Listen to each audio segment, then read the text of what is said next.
It's late, you're exhausted, but your brain's not getting the memo.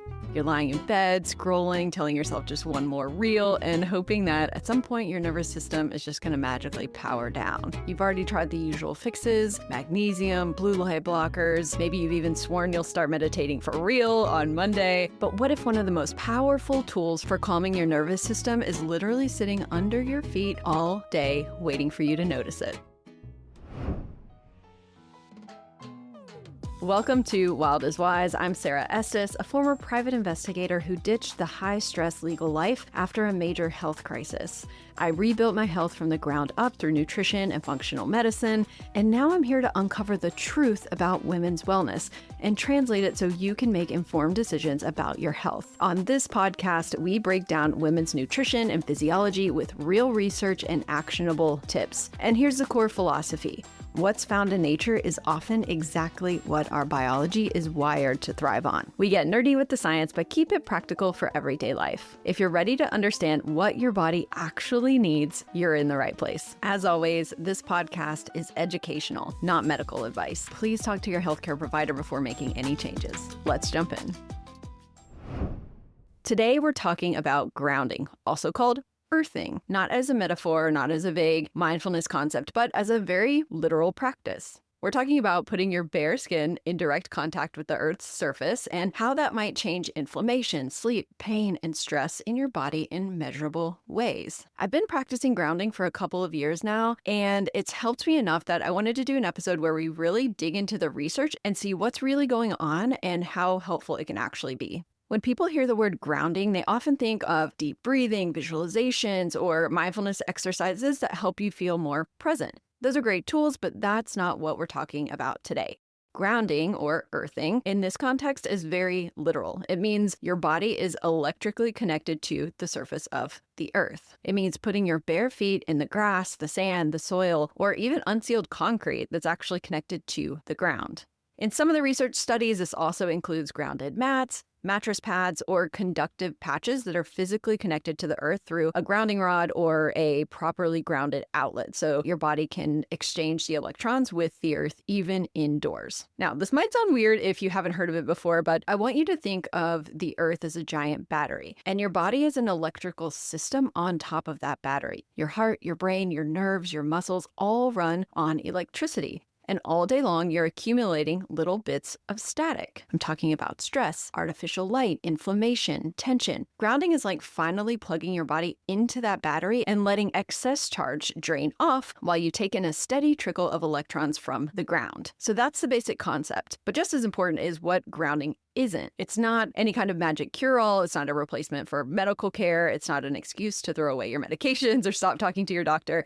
The research we have right now is early, it's small, and it's still developing, but it's interesting enough and low risk enough for most people that I think it's worth understanding, especially for women dealing with chronic stress, poor sleep, or inflammation. Let's talk about why scientists even started looking at grounding in the first place. The most common theory centers around inflammation and oxidative stress. When you get injured, sick, or even just really stressed, the immune system releases reactive oxygen species. These are often called free radicals. You can think of them like tiny chemical sparks that help your body fight off invaders and clean up damaged tissue. In the short term, those sparks are helpful and necessary. The problem is when they hang around too long or they get produced in excess, then they start damaging the healthy cells and tissues and can feed into chronic inflammation. Here's where grounding comes in. The surface of the earth carries a huge supply of free electrons, tiny negatively charged particles. A review in the Journal of Inflammation Research and a paper that is available through PubMed Central looked at how connecting the human body directly through the earth allows some of the electrons to flow into the body where they may help neutralize those excess free radicals. So in other words, those electrons can act like tiny little fire extinguishers for the leftover sparks from your immune response. One of the key authors in this space, Clint Ober, and his colleagues have published several studies and reviews suggesting that when your body is grounded, so it's connected to the earth, those electrons can spread through your tissues, especially your connective tissue and fascia, and help calm areas of chronic low-grade inflammation. You can think of your connective tissue you like an underground subway system. So it's running through your whole body, and grounding is like putting extra maintenance workers into that system who ride the rails and put out little fires wherever they find them. So why does this matter so much for women? Because chronic low-grade inflammation is tied to not just the obvious things like joint pain, but also to fatigue, brain fog, cardiovascular risk, weight change, and even mood shifts. On top of that, women often experience shifts in inflammation and stress sensitivity around perimenopause and menopause. And some practitioners now recommend grounding as one low-cost tool in that toolkit to help manage symptoms like hot flashes, mood swings, and sleep disturbances. Again, this is a working hypothesis and not a finished story, but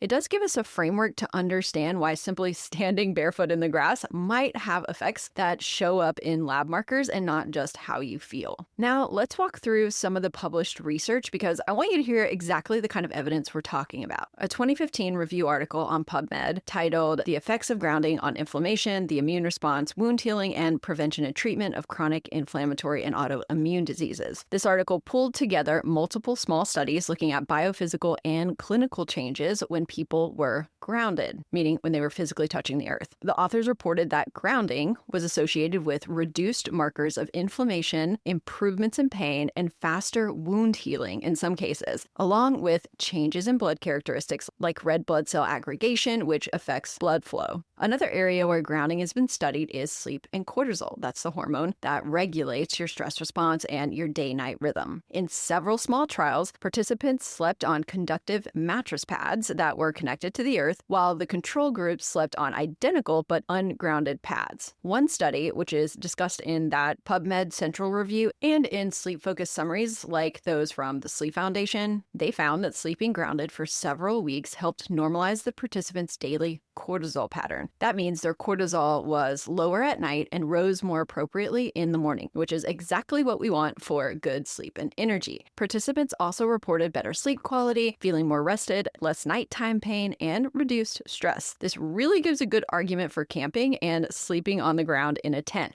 Maybe that's why people who go camping feel rejuvenated and less stressed afterwards, because they're actually sleeping on the ground and regulating their cortisol hormone. There are also pilot studies showing reductions in pain and improvement in mood when people with chronic conditions were grounded for specific periods of time each day using conductive patches or mats. One example notes that grounding has been associated with decreased muscle soreness after exercise, reduced perceived pain, and improved recovery. Though, again, we're talking about small sample sizes, but I still think it's interesting and good to know. You might also see references to changes in blood viscosity, how thick or sticky the blood is. Some of the experiments that are cited in that PubMed article and in other practitioner overviews say that grounding can reduce red blood cell clumping and may support healthier blood flow, which is especially relevant for cardiovascular health. And I also found a 2025 scientific paper. It's called "The Earth's Role in Circadian Regulation, Grounding to Set Daily Cortisol Pattern." And it was fascinating. It looked at how being electrically connected to the earth might help regulate your circadian rhythms and cortisol patterns. Again, with the idea that grounding could help restore a more natural day-night hormone rhythm. So after reading through the research, here's my honest summary. The studies are very intriguing and they show consistent patterns in things like pain, sleep, cortisol, and blood properties. They're also small, preliminary, and we need more large-scale independent research to fully confirm and understand the mechanisms. But for many people, especially women who are already working on nutrition and gut health and stress, or maybe you're trying to get pregnant and you're trying to reduce that inflammation and stress in your body, grounding is a low-cost, low-barrier experiment with a reasonable scientific rationale behind it. So why not give it a shot? So, how do you actually try grounding in real life? Let's take this out of the lab and into your life. I want you to think of grounding as a 5 to 15 minute supplement that doesn't come in a bottle. This is going to be something you stack on top of what you're already doing. So you're working on your gut, your nutrition, your iron, your sleep routine. That's the Wild is Wise foundation. Here are a few simple ways to build grounding into your day. Number 1, you can take a morning walk for 5 minutes. If you have access to a small patch of grass, whether it's in your backyard, a courtyard, a park, on the side of your house, try this. Take your morning coffee or tea outside, slip off your shoes, and stand or slowly walk on the grass for about 5 minutes. You're not trying to do anything fancy. Just let your feet feel the temperature, the texture, and the dampness if there's that morning dew on the grass. Studies that looked at cortisol rhythms use nighttime grounding, but early morning light and a few minutes grounded may also help signal to your body that the day has started, which can also support circadian rhythms and mood. Number 2, lunch break email reset, 5 to 10 minutes. If you're working from home or you have any kind of outdoor access at work, pick one email block or one phone call to do it grounded. Take your shoes off, step into the grass, the soil, the sand, or even if you have concrete that's in direct contact with the earth, let that be your static release moment in the middle of your day. In those clinical studies we talked about, people often grounded for 30 to 40 minutes, or they slept grounded for the whole night, but shorter repeated exposures throughout the week are a more realistic way to see how your body responds. Number 3, a sunset transitional ritual, 10 minutes. Evenings are where grounding might shine, especially if you're in that weird but tired phase of the night.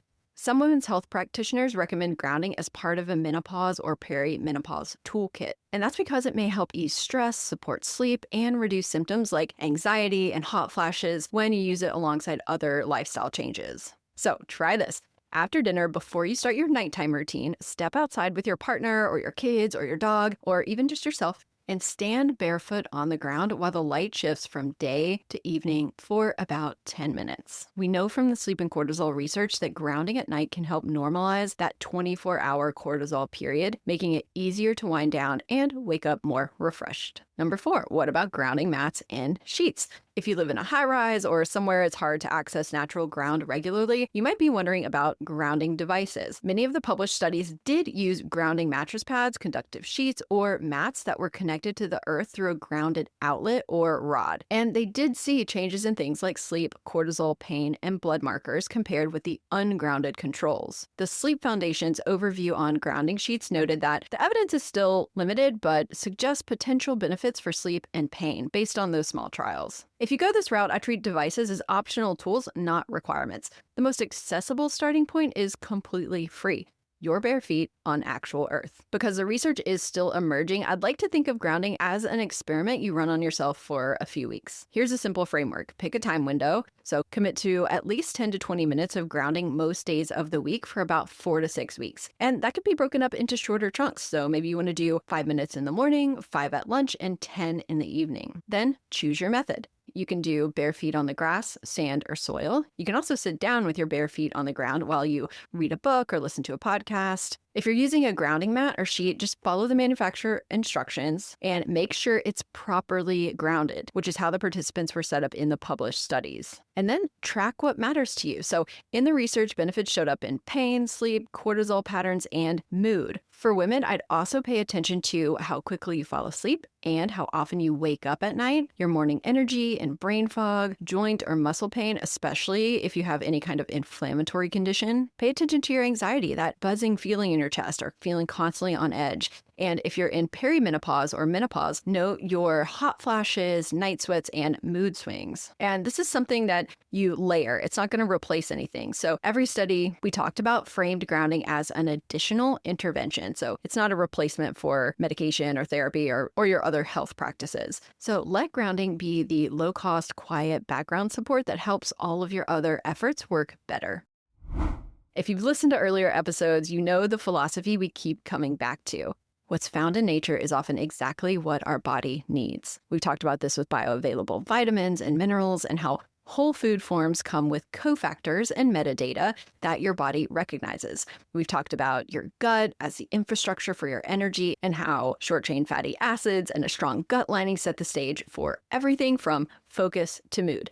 Grounding is another expression of that same idea. Our bodies evolved in constant contact with the earth. Bare feet, natural surfaces, outdoor living. If you think about it, it's only in very recent human history that we started living in insulated buildings, wearing rubber-soled shoes all the time, and spending most of our days electrically disconnected from the ground. The research we have shows that reconnecting, even briefly, even imperfectly, may help soothe chronic inflammation, support healthier cortisol rhythms, improve sleep, and ease pain for some people. Is grounding a magic fix?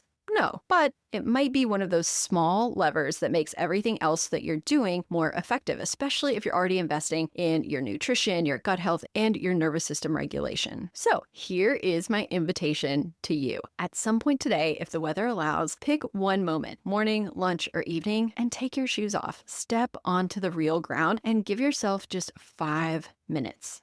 Notice your breath, notice your shoulders, notice your jaw. And if you decide to run a longer experiment with this, track how you sleep, how quickly you fall asleep, how your joints feel when you wake up, how wired you feel at night, and what your mood is like across your cycle or through your perimenopause transition. You do not have to overhaul your life. Sometimes the wildest and wisest thing you can do is simply remember that your body was designed to live in contact with the earth, and then give it the chance to plug back in.